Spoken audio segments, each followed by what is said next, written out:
Salut à tous, on est de retour, c'est Bismart, à nouveau une heure de débat sur l'actualité. Alors, économique du moment, non, parce que c'est intéressant. On avait déjà ébauché le sujet la semaine dernière, si vous nous suivez. Il prend un petit peu d'ampleur, parce que c'est le cercle des économistes. Grand respect pour le cercle des économistes, qui s'étonne quand même de ce que l'économie ne soit pas vraiment au cœur de la campagne, enfin pas vraiment ou même pas du tout. Là, l'actualité du jour, c'est d'un côté les vacances à Ibiza du ministre de l'Éducation nationale, la nouvelle condamnation contre Éric Zemmour. C'est vrai que... Et enfin, on en avait parlé la semaine dernière, parce qu'Éric Zemmour l'avait verbalisé d'une certaine manière, souvenez-vous, mais je raconterai la scène avec Nicolas Dose la semaine dernière, qui est très intéressante. Donc on démarrera avec ça, et puis ensuite, les sujets du moment, de EDF à la tech, puisque Guy Mamoumani est avec nous, et je mets de côté un certain nombre de sujets pour discuter avec toi, Guy, notamment du Health Data Hub. Vous allez voir ça, allez, c'est parti, c'est Bismart.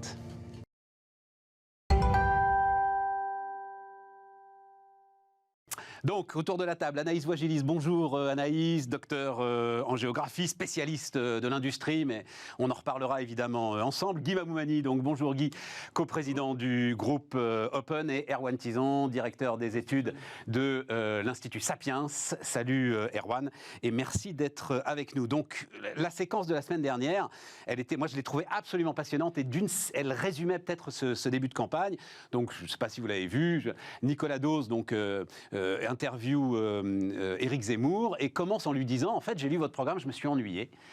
Et Éric Zemmour, en fait, dit, il dit pas j'assume totalement, mais en fait, il réfléchit et il dit, vous avez raison, la révolution est ailleurs. Voilà ce qu'il répond. Et lui, donc, c'est évidemment du côté de l'immigration et toutes ces histoires. Et j'ai trouvé quelque part que c'était une forme de symbole. Tiens, Anaïs, je vais démarrer avec vous.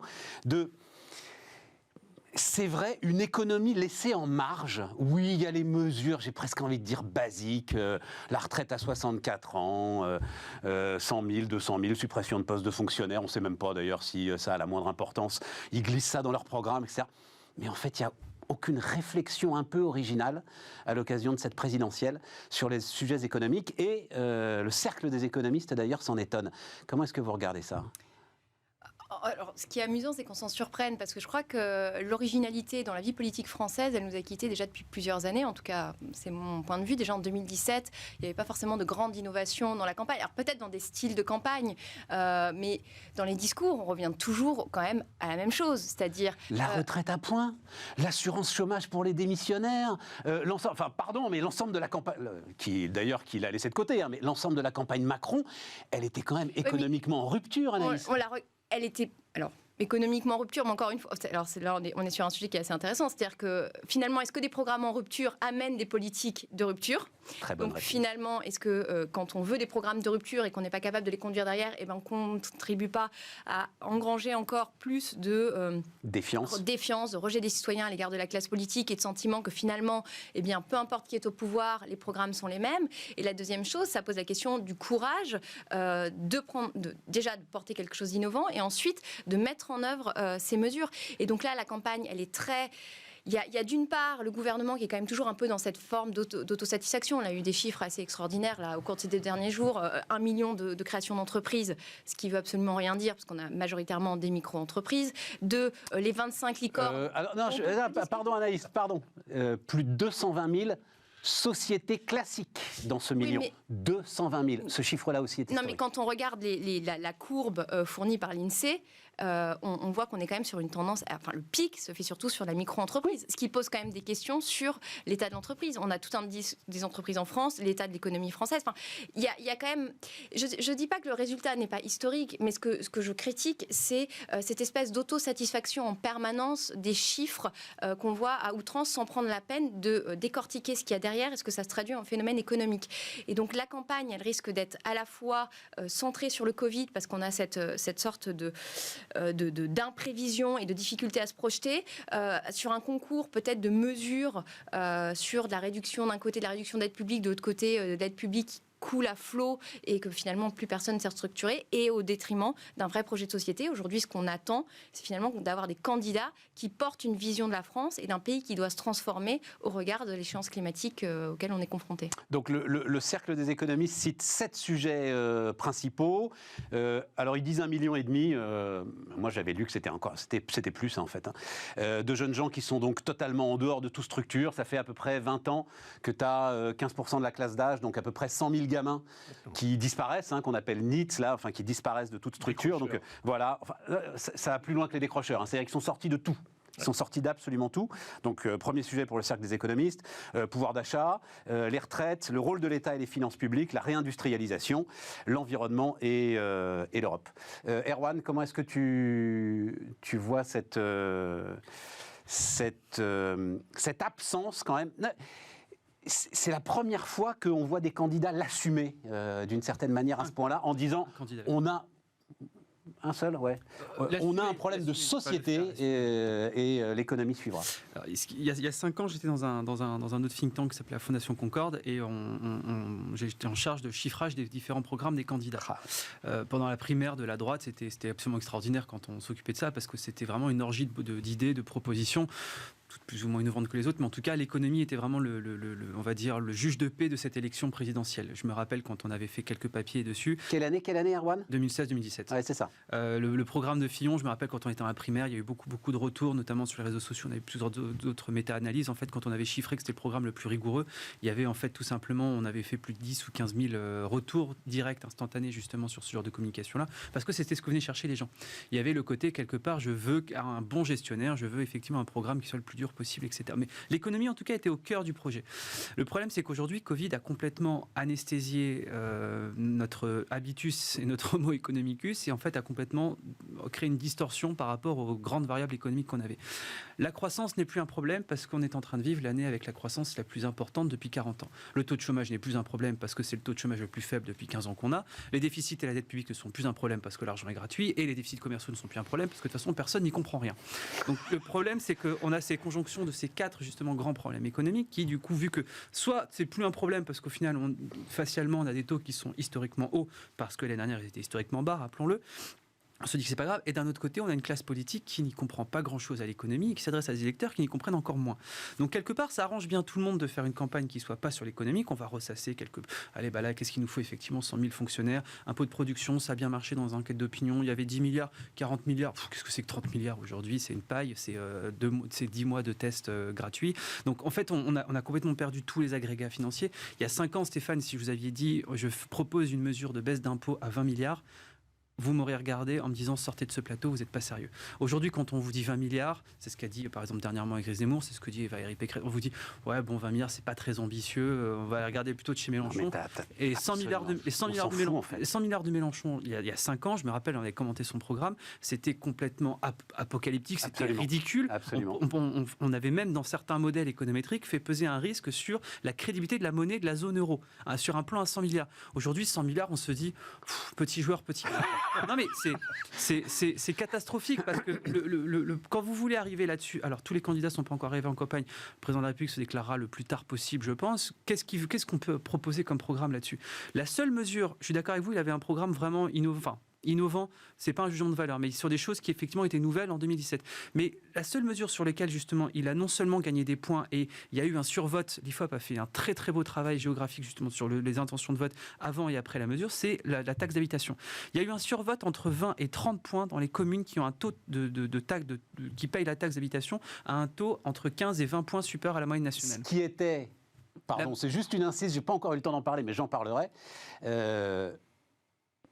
C'est l'une des seules promesses qu'il a respectées, c'est celle qu'il aurait mieux fait de ne pas respecter. Voilà. Non, je referme la parenthèse, mais supprimer la taxe d'habitation. Je suis d'accord, surtout quand on voit... Mais quelle aberration, mon Dieu. C'est pas grave, 20 milliards, on les trouvera ailleurs. Mais le truc, c'est que... Non, mais derrière, tu déroules la crise du logement. Hein. Pardon, je le dis d'un mot, mais le lien entre un logement et une commune sur la fiscalité, il était fondamental. Et le logement, de toute façon, on est en train de créer une bombe. Il y a Robin Rivaton, une interview dans le Figaro il y a 2 jours, qui disait qu'en fait, lui, il estime que dans 2 ans, on aura une crise du logement qui sera une crise sociale absolument catastrophique. Et donc, du coup, quand vous avez cette conjonction-là, on n'y comprend plus rien. De toute façon, ça ne sert plus à rien d'y comprendre grand-chose, parce que l'économie est magique aujourd'hui, elle fonctionne toute seule. Non, je comprends. Et d'un autre côté, vous avez la seule proposition qui a fonctionné il y a 5 ans, ce qui a généré un survote, ce que cherchent les candidats. C'est une mesure purement électoraliste et purement clientéliste. À quoi ça sert, justement, de suivre les préconisations de Jean Hervé?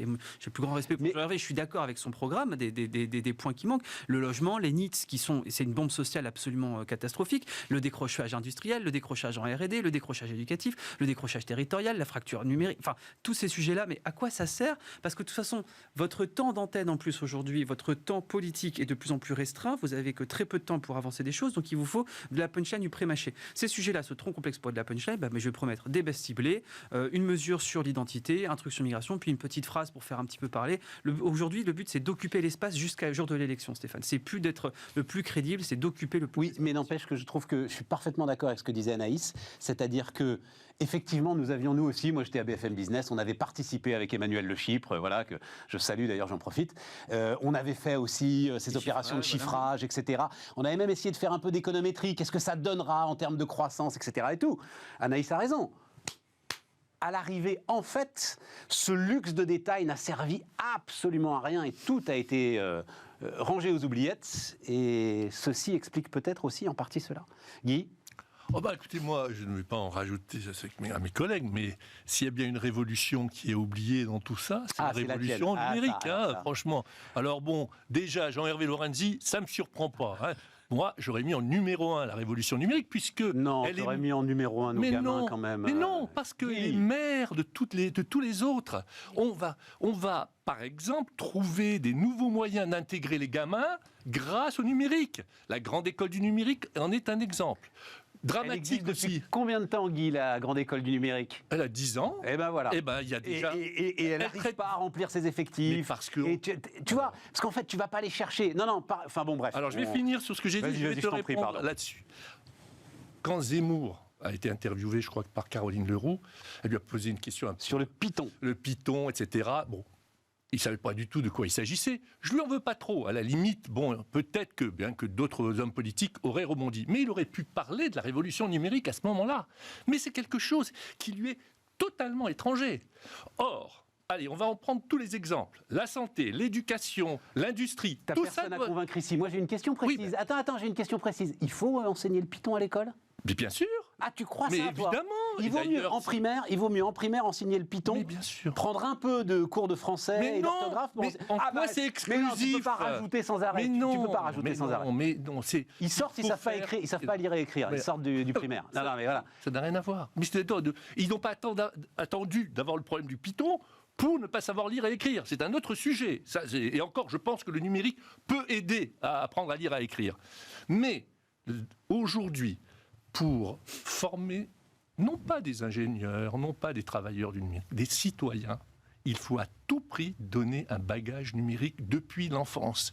Je vais donner un exemple. Si vous expliquez à un enfant ce qu'est une donnée, ce qu'est un algorithme, vous pouvez être sûr qu'il va comprendre pourquoi Facebook est gratuit et pourquoi il faut l'utiliser avec attention. Et donc, il faut reprendre tout ça. Et je dirais que, en particulier sur les décrocheurs, je ne sais plus comment tu les appelles. Les NEET.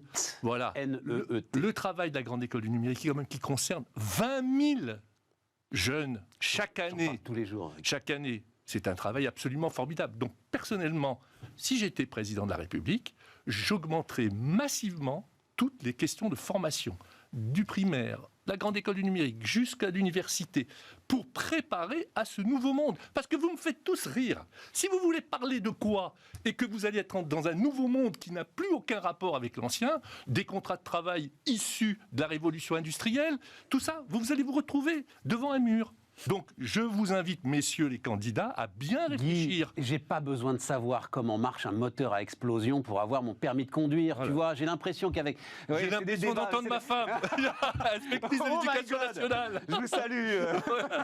Alors, Cathy, voilà, tu as un bon représentant avec Stéphane. Mais non, ça n'a rien à voir. Ce n'est pas un outil, le numérique. Non, mais le Python, c'est un outil. Ah non, mais le Python, c'est un... Allez, moi, je te parle de ça. Mais moi, je ne parle pas...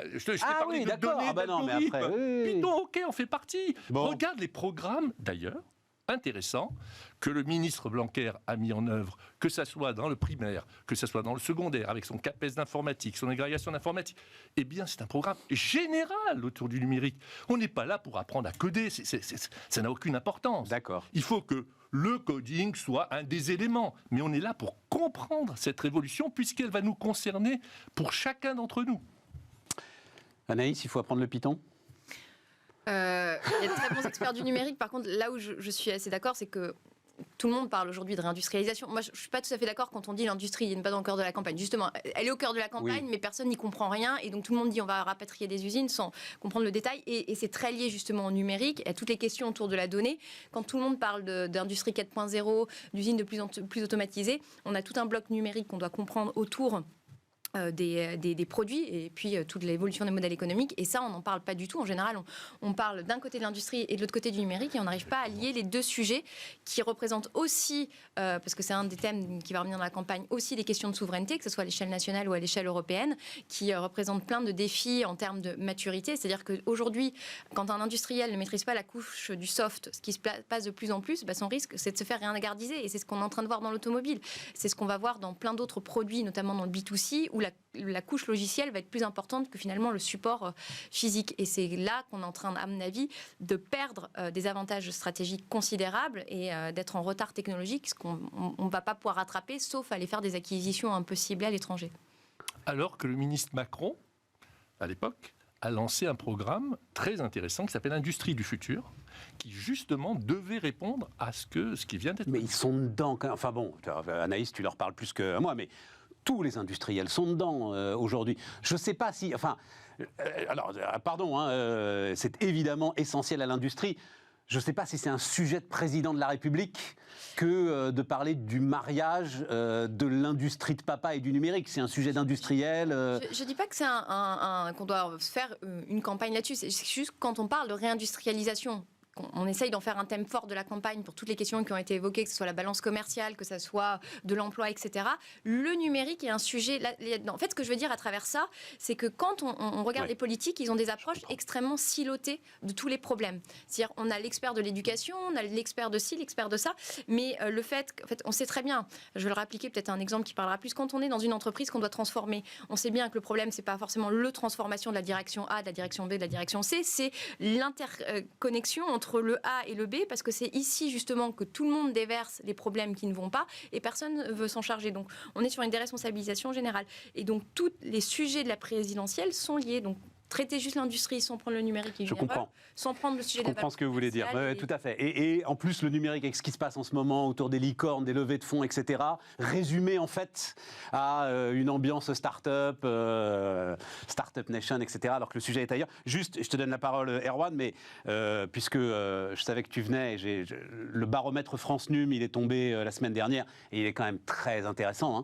Donc sur les TPE-PME, 66% maintenant, donc en décembre, ont un site internet, elles n'étaient que 37% avant la crise. 20% ont leur propre site e-commerce, seulement 9% avant la crise.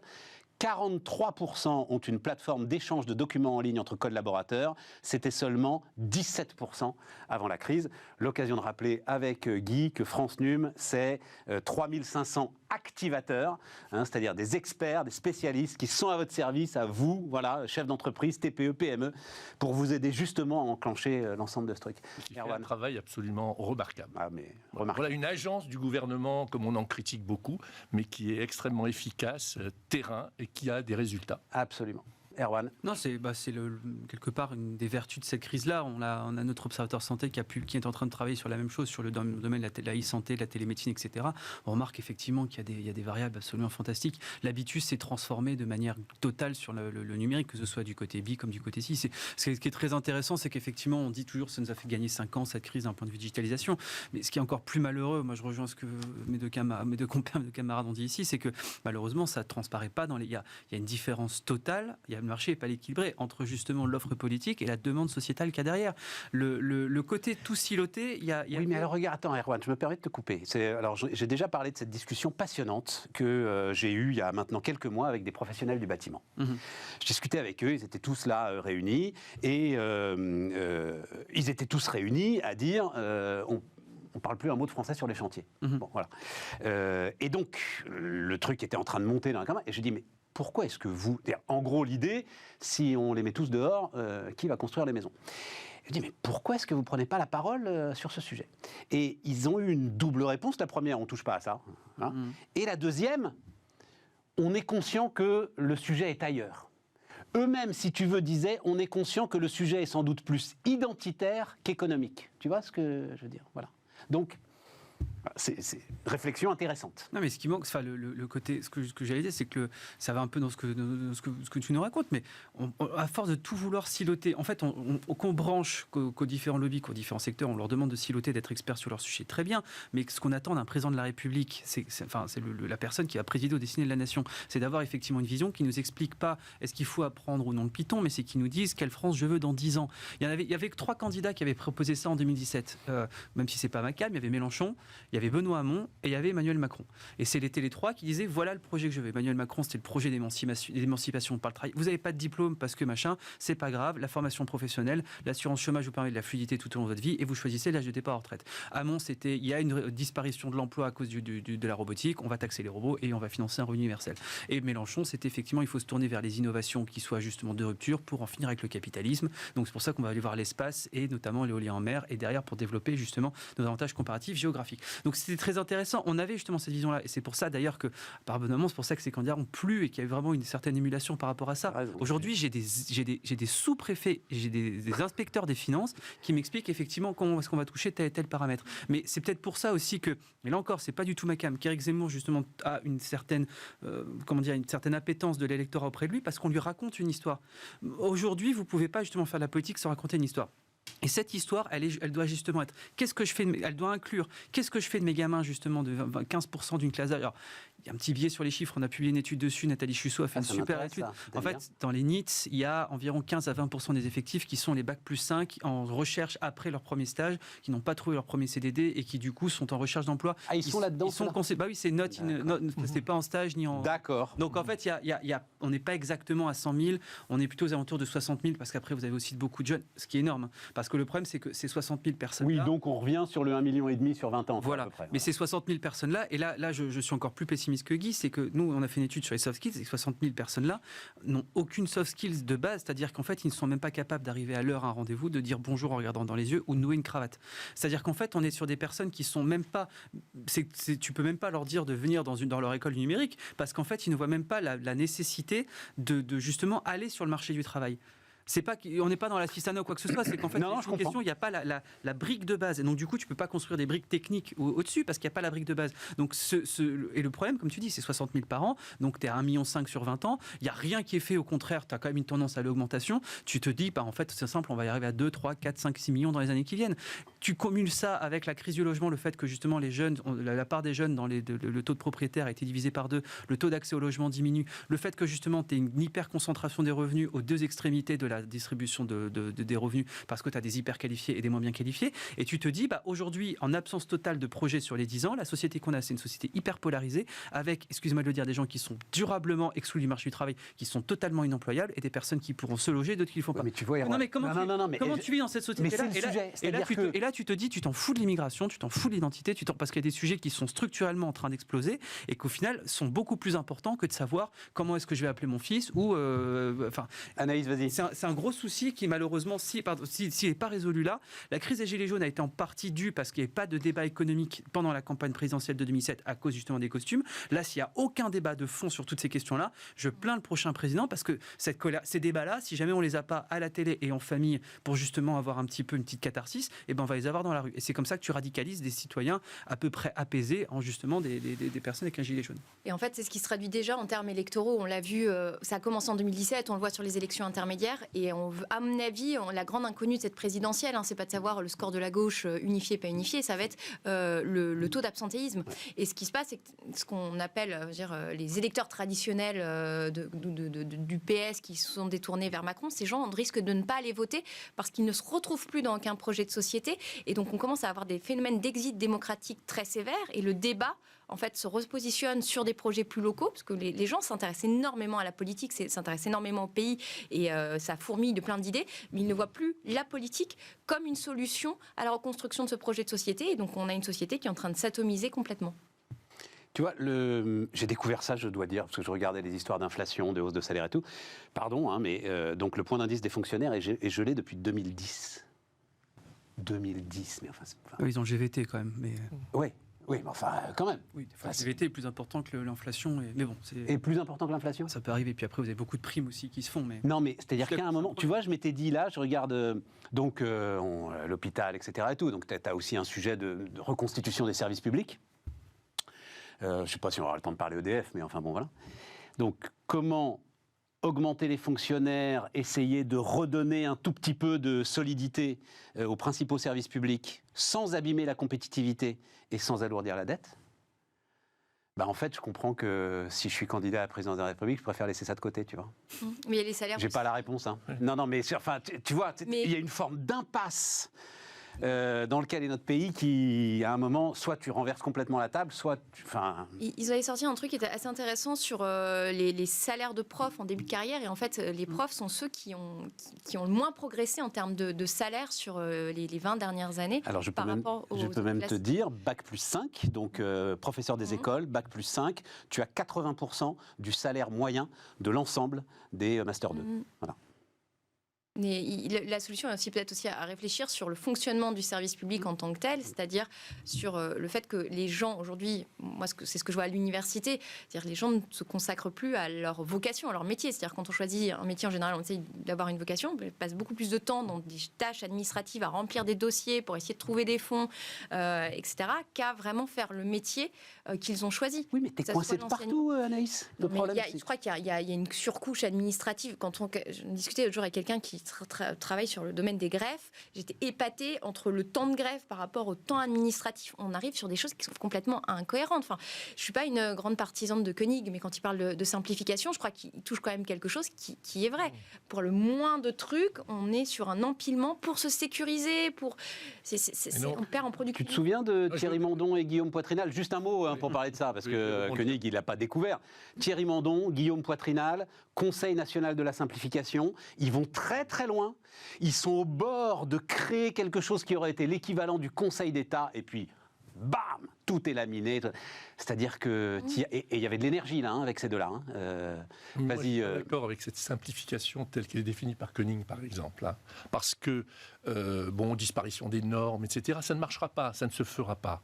En revanche, nous l'avons fait dans nos entreprises, notre modernisation.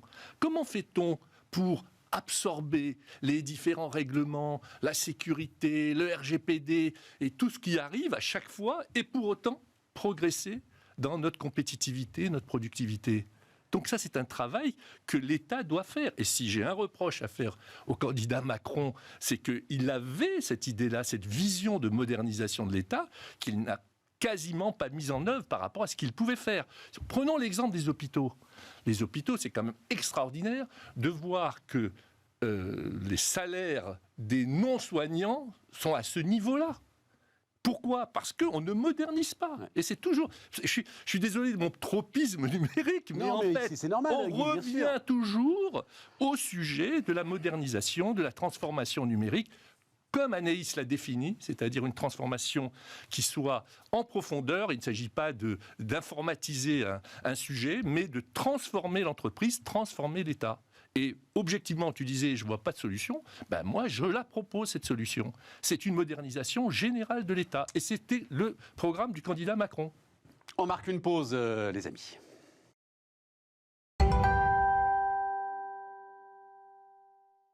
On repart, les amis, et donc, comme tu le disais, Anaïs, l'industrie, c'est vrai qu'elle est là dans la campagne, et donc jeudi dernier, dans le cadre de la présidence française de l'Union, lancement d'une des ambitions donc, de la France, une industrie plus forte pour une Europe plus souveraine.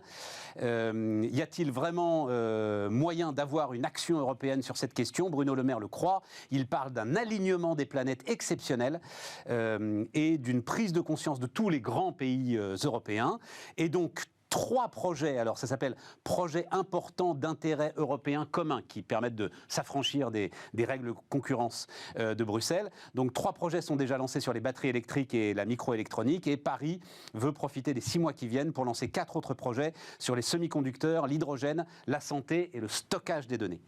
C'est du sérieux ou c'est de grands projets qui ne donneront jamais rien, si ce n'est des rapports pour caler les armoires? C'est pas très bon pour les arbres, les rapports qui calent les armoires. Blague à part, c'est assez difficile de lire aujourd'hui la stratégie industrielle, ce qui est en train de se passer, parce que tout le monde se met à en parler, on parle de plein de secteurs, de plein de choses. Moi, j'ai du mal à être convaincue. J'ai du mal à être convaincue parce qu'à chaque fois, on parle de sommes d'argent qui, comme ça a été dit, ne veulent plus rien dire. Je prends juste l'exemple français, France 2030, 30 milliards. 30 milliards, c'est beaucoup et c'est rien. C'est rien. 30 milliards. On vient de dépenser 20 milliards sur le blocage des prix de l'énergie pendant 6 mois. Mais en fait, 30 milliards, si c'est de l'argent frais, ça va être de la dette, ça peut être énorme si derrière, ça ne se traduit pas en effet réel sur l'économie, et en même temps, ça peut être trop peu selon les buts qu'on poursuit. Et à chaque fois, que ce soit à l'échelle européenne, il faut savoir qu'à l'échelle européenne, les commissaires européens, ils ne sont pas non plus trop d'accord sur les orientations qu'il faut prendre entre ce que veut Thierry Breton avec les semi-conducteurs, ce que veut Ursula von der Leyen, il y a des visions assez différentes, il y a des oppositions entre la volonté d'être plus souverain et en même temps le Green Deal qui mécaniquement devrait renforcer la dépendance de l'Europe sur les matières premières critiques. Je trouve qu'on dit beaucoup de choses et on oublie qu'on a des points de force en Europe qui nous permettent d'avoir des rapports de force avec les autres. Notamment, si je prends l'industrie des semi-conducteurs, on a des entreprises européennes qui sont des leaders dans des points de la chaîne de valeur et on pourrait repartir d'elles à la fois pour remonter en amont et en aval de la chaîne de valeur et en même temps créer des points de blocage et donc des rapports de force avec d'autres entreprises. Sauf que l'Union européenne, ne se voyant pas vraiment comme une puissance géopolitique, n'ayant pas du tout cette culture du rapport de force, on est en train de se dire bon, on va faire revenir des semi-conducteurs sur le territoire européen. Je pense notamment aux Néerlandais. Ouais. STML, c'est ça, c'est STML qui fabrique les machines en fait qui servent derrière à fondre les semi-conducteurs. Il y a aussi Soitec qui maîtrise des choses. On a tout le cluster autour de Grenoble avec des compétences techniques très fortes, une capacité à innover. Mais se dire, on va faire revenir un semi-conducteur, mais pour quel marché ? Je veux quoi ? Je veux des semi-conducteurs plutôt les gros, qui vont aller dans les batteries de vélo et en destination d'automobile. Je veux les plus petits pour l'électronique. Mais je ne produis pas d'électronique en Europe. Est-ce que je vais arriver à les vendre ? C'est une industrie qui est extrêmement capitalistique. Toutes les nouvelles fonderies coûtent à minima 6 à 7 milliards. On sait faire des choses en Europe. Donc, il faut clarifier les marchés qu'on veut servir. Et derrière, une fois qu'on a ces marchés, comment est-ce qu'on part de nos points de force ? Comment est-ce qu'on fait éventuellement des accords stratégiques avec un TSMC ou un Intel sur les technologies les plus récentes, et tout ça, on ne le voit pas émerger dans le débat public. Alors que c'est ça les vraies questions industrielles qu'il faut se poser. C'est ça la vraie stratégie, c'est de se dire, on l'a dit, dans 10 ans, 15 ans, où est-ce qu'on va être autonome ? Et derrière, on a toutes les questions d'infrastructure qui vont se poser, parce que là, on parle d'électrification des mobilités, on parle d'hydrogène. OK, il faut produire l'électricité derrière, il faut acheminer l'hydrogène ou l'électricité au point d'usage, il faut savoir le stocker. Et ces questions-là, elles ne sont pas posées dans le débat public, et je trouve qu'on le résume trop à dire on va mettre 6 milliards ici, 10 milliards là, très bien. Mais sans vision stratégique, la réindustrialisation, c'est un vœu pieux, c'est un vœu électoraliste, parce que c'est mobilisateur, parce que tout le monde sent qu'il y a un petit sujet derrière ça. C'est intéressant parce que STML, il y a un moment, ils étaient passés devant LVMH, c'était la première capitalisation boursière européenne. Et les marchés étaient en partie d'accord avec toi. C'est-à-dire, l'Europe va sans doute s'appuyer sur ses points forts, et puis, Juste pour compléter, il y a un truc, il y a eu ARM, le britannique, il y a eu une tentative de rachat, toujours dans l'industrie du semi-conducteur, par un groupe américain, qui a été bloqué par le Royaume-Uni. Et moi, je trouve que là, un bon signe de la vitalité de l'Europe, ça aurait été qu'on ait une entreprise européenne ou un fonds souverain européen ou je ne sais quoi, qui se positionne pour acheter ça. Et l'enjeu de l'Europe, c'est d'arrêter de se faire piller un peu ces technos par la Chine et les États-Unis, c'est de savoir mettre des moyens sur les technologies émergentes et éventuellement aller faire des acquisitions stratégiques. C'est ce qu'a fait la Chine pour rattraper son retard technologique, et ça, on ne le positionne pas du tout dans le débat. À aucun moment, on se dit, on va être aussi un peu à l'attaque dans cette mondialisation, en essayant d'aller récupérer des positions stratégiques. Du retard technologique, ça coûtera moins cher d'aller racheter que d'essayer de redévelopper sur le territoire. On a un trop grand retard sur un certain nombre de chaînes de valeur. Guy, alors, Health Data Hub, puisqu'on parle de souveraineté. rapidement, juste résumé de la situation, mais c'est vrai que article très intéressant dans la Tribune, reprenant des infos d'ailleurs d'autres organes spécialisés, sur l'idée que l'État avait mis un coup d'arrêt donc à ce Health Data Hub sous sa forme actuelle, alors très exactement en retirant la demande d'autorisation auprès de la CNIL pour qu'il aille collecter très très largement les données. Donc il continue à avancer, mais avec des données très particulières. Il ne peut pas faire une collecte très très large de l'ensemble des données.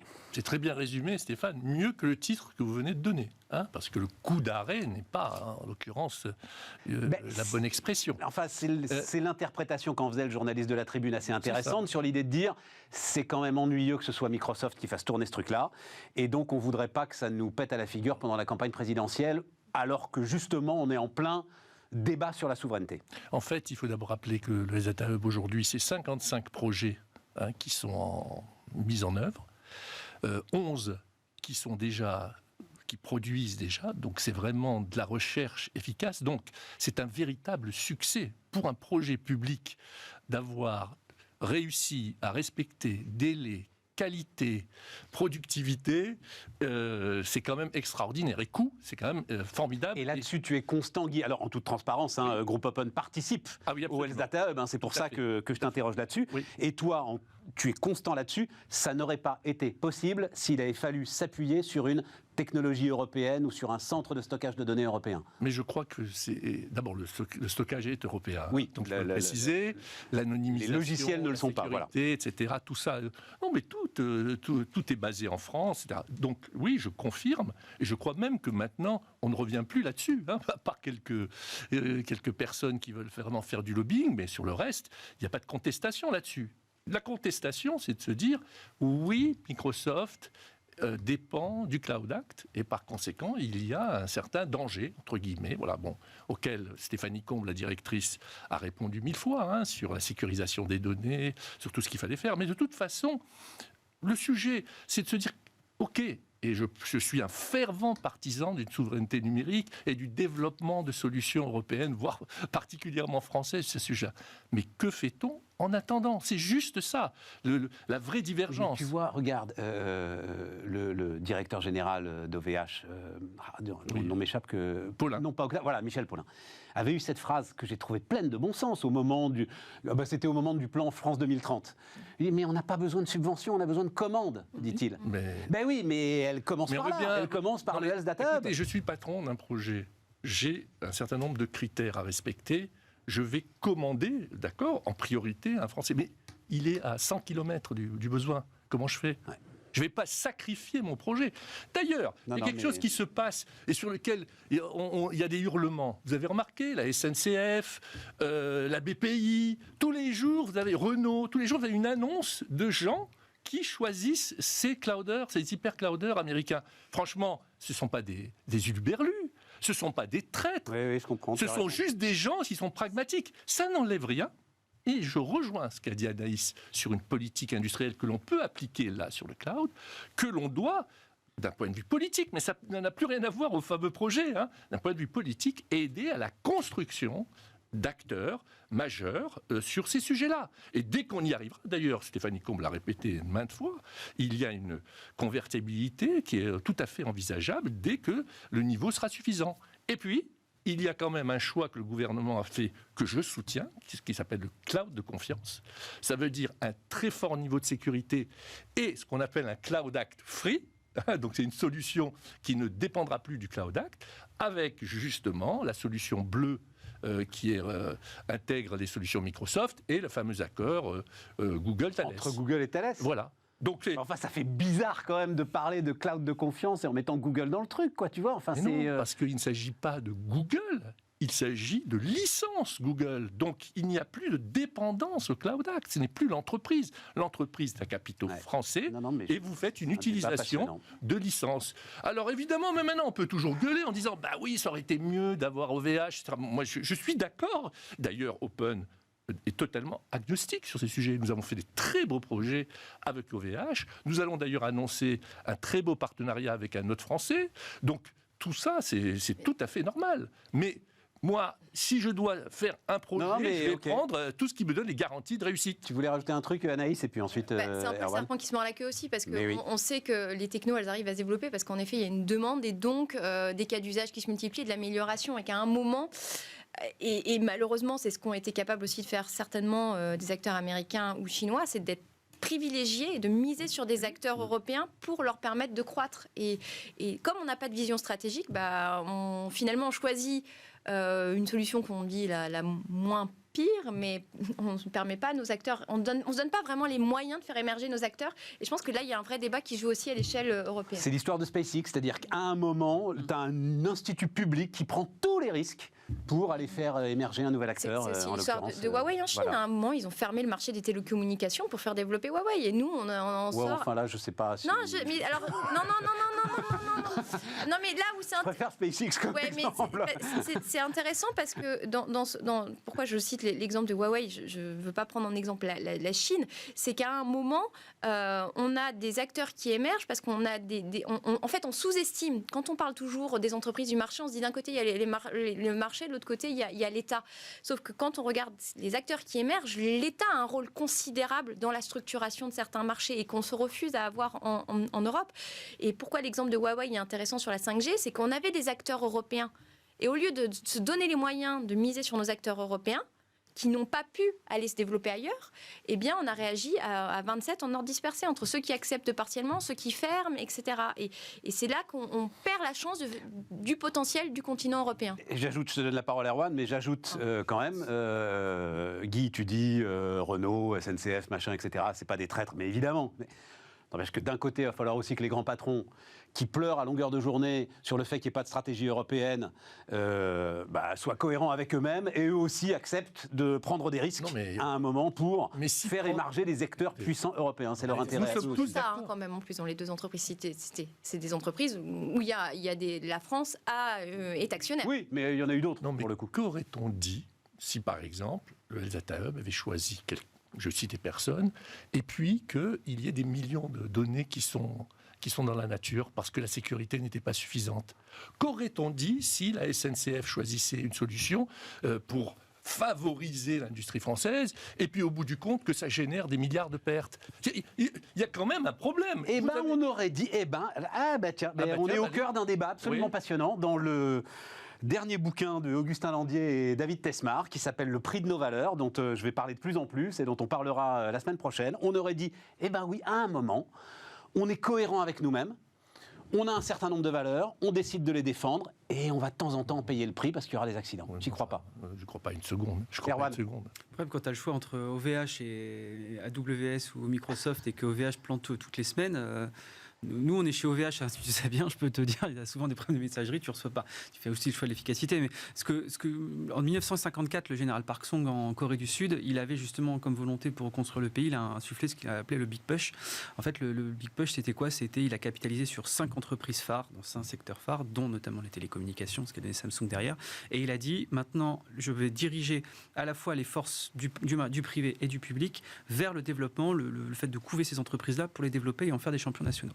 Et en fait, il a réussi. Mais il a réussi pourquoi? Parce qu'il a, c'est pas une planification à la Georges Marchais qu'il a fait et qu'on pourrait faire. C'est juste de se dire, on dégage collectivement et nationalement des priorités. Parce qu'on regarde tout simplement, on regarde nos avantages comparatifs, on regarde là où on est bon et là où on a besoin d'être bon dans les années qui viennent justement pour avoir des gains de productivité nécessaires, et on essaie de couver ces secteurs-là, donc effectivement en prenant certains risques, en assumant le prix de nos valeurs sur certains points et en mettant aussi les forces de l'écosystème au sein. Mais ça veut dire aussi qu'on enlève certaines réglementations pour leur permettre aussi de se développer. En France aujourd'hui, si jamais vous avez un projet de données, si jamais vous avez une coopérative de données, une volonté de développer un projet en e-santé ou en génétique, par exemple on a pas mal d'entreprises qui développent des projets en génétique pour essayer de faire mieux que, vous savez, 21andMe, etc. Oui, les entreprises qui en fait sont des propriétés de Google, vous leur donnez absolument toutes les données sur vous. Et en plus, vous payez pour donner vos données. C'est ça qui est fantastique. Donc du coup, quand vous voulez développer... C'est compliqué, c'est la femme de Larry Page. Qui a... C'est pas la propriété de Google. Non. Ah bah excusez-moi, Google a des parts, Google via Calico a des parts d'entreprises. Elle peut en avoir des parts. Elle a des parts parce que justement, il y a un projet d'échange de données là-dessus. Bon, refermons la parole. Et donc, quand Quand vous voulez développer le même projet en France, au même paramètre, vous avez un acteur qui s'appelle la CNIL et qui, du coup, en fait, vous empêche de développer ça. Donc, en France, on veut se donner les moyens de la souveraineté. On n'a plus que le mot souveraineté, on veut des solutions souveraines, on veut être plus fort surtout. Mais on a une réglementation qui est extrêmement puissante. La CNIL, même au niveau de l'Union européenne, le règlement e-privacy qui doit rentrer en marche depuis, ça fait 2 ans déjà qu'il a été voté, qui doit rentrer en œuvre, il n'a toujours pas été fait. On dit, OK pour utiliser certaines données, mais par contre, données anonymes. La plupart des éditeurs de logiciels d'intelligence artificielle, notamment dans la santé, vous dites, nous, des données anonymisées, ça ne nous intéresse pas, il nous faut des données pseudonymisées. Parce que c'est comme ça qu'on arrivera à croiser différentes variables et à faire de la prévention et de la personnalisation des soins. Et bien, vu qu'en fait, aujourd'hui, on veut être plus royaliste que le roi et on a cette volonté de surprotéger la vie privée, qui est très bien en soi, mais a priori de faire du business et a priori de développement de croissance, on ne peut pas justement se permettre d'avoir ce big push et donc du coup de couver une partie de Mais il est très pompidolien ton big push, parce que finalement Pompidou a fait la même chose, non? Pompidou a fait la même chose. Oui, voilà, c'est la France des années 60, tout ce que mais c'était pas exactement pareil. C'est ce qu'on raconte en 1980. Il y a eu un suivi entre 54 et maintenant, et en fait, si tu veux, là où justement les Coréens ont une discipline que nous on n'a pas eue, c'est qu'ils ont accepté, les successeurs du General Park ont accepté de garder la même politique, justement parce qu'il y avait un horizon qui était posé. En France, on développe une énergie, production d'énergie bas carbone, un gouvernement va le défaire, un autre va le refaire. 1980, tu as la puissance nucléaire, la carte à puce, le TGV, le Minitel. Après, tu as le rapport en 80. Et l'avion aussi.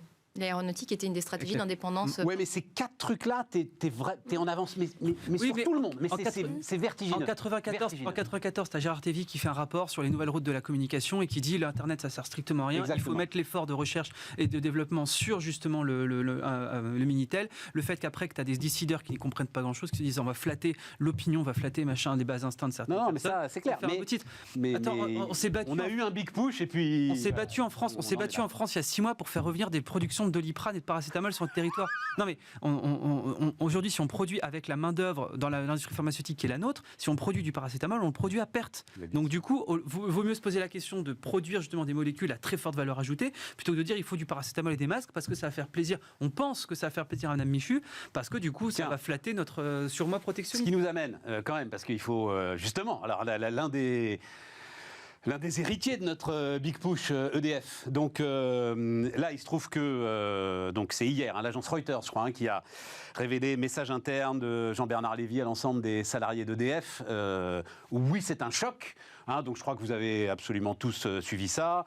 Donc blocage des prix de l'électricité. A priori, l'État n'avait pas prévu un dérapage encore plus important des prix de l'électricité sur les marchés que ce qui s'est passé, et donc est obligé de demander à EDF de vendre 20 TWh de plus de sa production électrique à ses concurrents. Le problème, c'est que EDF, les gars, ils ont fait leur boulot. Ils ont vendu quand c'était au sommet, donc ils ont déjà tout vendu.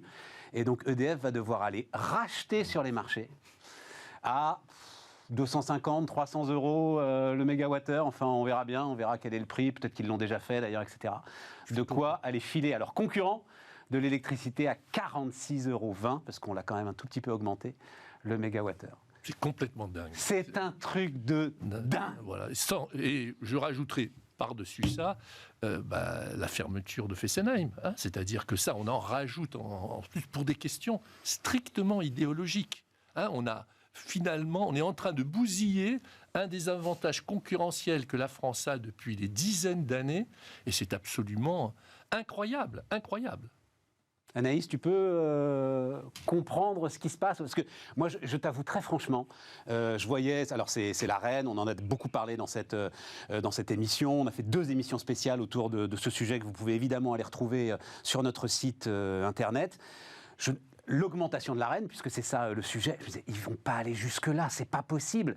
Et donc, je dois t'avouer que je ne comprends plus, en fait, jusqu'où ils vont, quoi. Voilà. Alors, n'étant pas une experte de l'énergie, je dois avouer que je suis un peu larguée aussi. Je dois avouer ton désarroi. Mon désarroi. Il y a pas mal comme Jean-Bernard Lévy. Il y a des paramètres aussi à intégrer sur les niveaux de production, sur la maintenance. Oui. On a du mal à projeter. Alors, juste en parallèle, il y a un autre sujet qui, celui-là, peut être grave. La disponibilité de l'outil, en fait. Et il pourrait y avoir, en fait, un problème systémique au cœur d'un certain nombre de ces réacteurs qui ont été construits en série.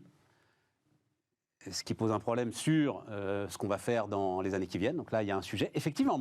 Mais d'ailleurs, sachant cela, le gouvernement aurait encore plus dû, à mon avis, s'abstenir d'augmenter cette arène, surtout que EDF proposait des solutions ciblées sur les électro-intensifs. Les industries électro-intensives, c'est vrai qu'elles avaient besoin de solutions ciblées. Erwan, tu as un commentaire là-dessus? Non, juste on constate... Non, mais c'est l'art de se saboter. C'est fantastique d'avoir effectivement des avantages. Vous reprenez les 5 avantages technologiques qu'on avait au début des années 80. On n'a plus un seul, parce qu'en fait, le problème, c'est qu'on n'a pas laissé justement faire des industriels. Alors après, il y a des forces de marché, il y a de la concurrence. On n'est pas tout seul non plus dans le monde entier. Mais on a su se saboter par à mon avis, une mauvaise politique de recherche, mauvaise compréhension des enjeux liés à l'innovation. Là, l'énergie, c'est en plus un sujet que tout le monde comprend, parce que nous, ce qu'on veut, c'est quand on appuie sur le bouton, c'est avoir de la lumière, mais qui malheureusement est un sujet extrêmement complexe que la plupart de nos politiques ne comprennent pas. Et c'est devenu une opposition binaire maintenant anti ou pro-nucléaire. On ne se pose même plus la question effectivement des tarifications marginales, de la sécurité des différentes technologies qu'il peut y avoir au sein du nucléaire, la disponibilité des énergies. Maintenant, on binarise, donc on a besoin de binariser. Et donc du coup, c'est maintenant les questions que vont poser les journalistes, c'est alors on ferme des réacteurs ou on en ouvre? C'est peut-être un petit peu plus complexe que ça. ITER, par exemple, c'est un projet qui est fait par des ingénieurs français qui sont partis bosser en Asie et aux États-Unis. Les deux ont développé, on dévoilait il y a 3 semaines de ça un projet de fusion nucléaire. Ça n'a pas duré longtemps, ça a duré 7 minutes, où ils ont passé la barre des 170 000 millions de degrés justement pour permettre d'atteindre justement ce seuil de fusion pendant 7 minutes. Donc on a eu la première fusion nucléaire faite par des ingénieurs français en Asie et au MIT. Le problème, c'est que... Je ne savais pas que c'était les gars d'ITER qui étaient partis au MIT. Ce n'est pas des gars d'ITER, c'est des ingénieurs français. Ingénieurs français, ah oui, d'accord, mais ce pas les gars d'ITER. Certains ont bossé sur ITER, d'autres, ils auraient dû peut-être rester bosser sur ITER. Ce qui est très drôle, c'est que du coup, c'est nous qui avons inventé l'énergie nucléaire, enfin en tout cas qui avons inventé la production d'énergie nucléaire. On va se retrouver peut-être dans 20 ans à devoir acheter des réacteurs soit aux Asiatiques, soit aux Chinois, soit aux Américains, du coup, d'une technologie qu'on a nous-mêmes inventée. C'est la faillite, tout simplement, de à la fois une combinaison d'une trop grande planification faite par des personnes qui n'étaient pas des planificateurs, des personnes qui n'avaient aucun habitus industriel, et par une mécompréhension à la fois du concept de souveraineté qui en fait on confond trop avec le concept de protectionnisme, et le fait de se dire en fait de ne pas avoir de vision industrielle sur le long terme.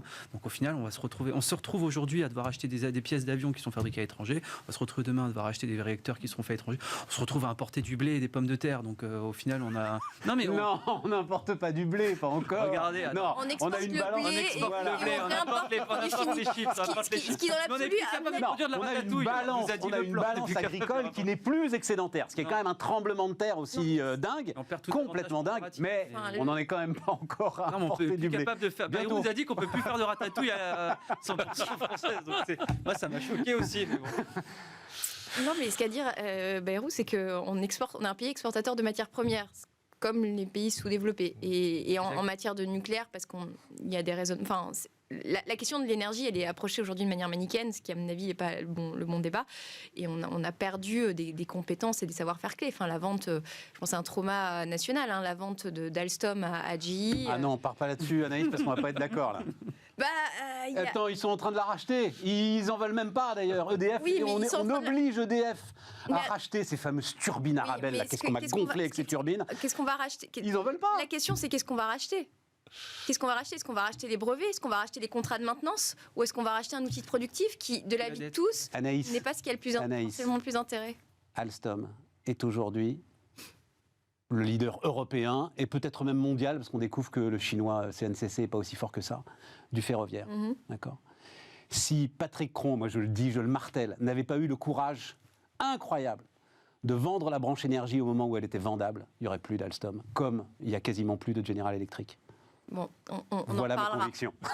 On en reparlera parce que je ne pense pas qu'on aura le temps dans les 10 minutes qui nous restent de clore ce débat.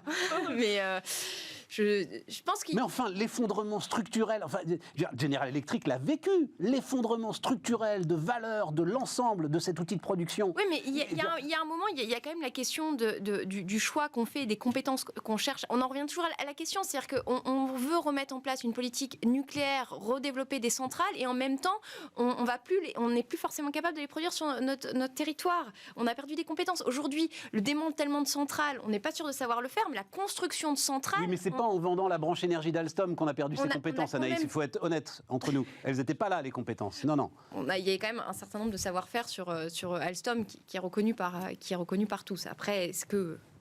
On rouvrira le débat un autre jour. Voilà. Avec plaisir. En tout cas, ce qui est terrible, c'est qu'on oublie que EDF est une société cotée et que finalement l'État intervient comme ça à imposer des choses à une société cotée, et vous avez des millions de petits actionnaires qui s'en prennent plein la vue sur des décisions de ce type. Ça a été non seulement une société cotée, mais une société où on a fait, comme tu le dis, un appel à l'actionnariat populaire. Oui, très, très populaire, bien sûr. Et le titre s'est craché, pas de se cracher. Et lui demander de racheter Alstom, pour le coup, n'est pas une chose intelligente parce que le métier de produire et distribuer de l'énergie n'est pas la même chose que... on est bien d'accord. Là, pour le coup, ce qu'on est en train de faire, c'est une hérésie. Une hérésie. On va certainement racheter... Donc, on le dit d'un mot pour ceux, parce que là, on rentre dans des détails que les gens sont peut-être pas obligés de suivre.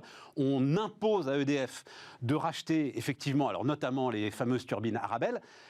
Arabelle, le premier client d'Arabelle, c'est Rosatom. Donc on imagine que Rosatom va être ravi d'acheter des turbines qui sont maintenant possédées par EDF. Non, il va peut-être y avoir un problème. Donc oui, effectivement, là... Là, il y a un choix stratégique qui n'est pas là, qui n'est pas le bon. Non, je vais juste, mais on en parlera demain, mais Air France aussi, on arrive au bout du bout. C'est-à-dire que Air France, alors j'ai plus le chiffre en tête, je crois que c'est 7 milliards d'augmentation de capital, mais là, l'État ne peut plus, en fait, monter au capital, parce que s'ils montent au capital, ils sont au-dessus de 30% et ils sont obligés de lancer une OPA. Donc voilà, on arrive au bout du bout de l'ensemble de ce système. Juste, puisqu'il nous reste 3 minutes, et Guy, je sais que je ne savais pas qu'il y avait un plan aussi Nation ETI, lancé par le gouvernement. Et donc, ils se félicitent, mais c'est ce que tu disais tout à l'heure, Anaïs, c'est-à-dire qu'on dit c'est pour nous, ils sont absolument pour rien, mais ils se félicitent de ce que les ETI ont créé 26 700 emplois nets sur les 3 premiers trimestres de 2021, c'est du jamais vu en plus de 10 ans, et on se rend bien compte que là, on a une taille d'entreprise qui est en capacité de capter en fait la croissance. Et je rajouterais que la majeure partie, enfin une grosse partie de ces créations viennent des entreprises du numérique, qui crée des dizaines de milliers d'emplois chaque année. Je rappelle que Open recrute 1000 personnes chaque année et que c'est quand même un moteur qui est totalement sous-estimé. 1738 ETI industriels. Voilà, c'est ça pour toi, Anaïs. Non, mais j'adore les ETI et c'est la force de nos territoires. Après, je pense que le truc de vouloir faire des ETI, faire plein d'ETI, parce que l'Allemagne a un Mittelstand, l'Italie est une puissance exportatrice avec des PME, et nous, notre force, c'était des grands groupes. Le problème, c'est que nos grands groupes se sont majoritairement délocalisés. Donc, il y a la réindustrialisation, c'est aussi recréer des écosystèmes, et ça repose sur la demande, comme ça a été dit. Et bon, on peut atteindre des chiffres. Je ne suis pas sûre que ça sera une bonne preuve de la bonne santé de notre économie. Dernier truc, un petit sourire pour terminer, parce que j'aime bien, dans ce plan ETI, il y a un partenariat fiscal. Tu vas peut-être regarder ça, Guy. Seuls 10 ETI ont accepté de travailler en collaboration avec les services des impôts. Voilà. Et le gars des Échos qui écrit ce papier que j'avais lu, écrit « La relation de confiance ne semble pas complètement établie entre les ETI et l'administration. » On ne nous a pas contactés. Mais ce que je peux dire, une chose, c'est pour donner de la sécurité juridique aux entreprises, voilà, et avoir des rescrits de manière moi, je voudrais quand même préciser, parce que j'ai eu ce débat avec Chavagneux, en 10 secondes. Chavagneux de Alternative économique, quand il disait partout que les entreprises françaises ne payaient pas 30% d'impôts. Je lui ai dit, alors je ne sais pas pourquoi, mais nous, c'est ce qu'on paye. Il me dit, vous ne savez pas vous débrouiller. Il faut que tu changes de conseiller. Non, mais c'est quand même extraordinaire de penser ça. Non, les ETI, en tout cas, je ne vais pas parler pour les autres, voire les PME, payent leurs impôts normalement au taux qui est celui de l'État. Merci les amis, merci à vous. Et donc on se retrouve demain pour un nouveau numéro de Bismart.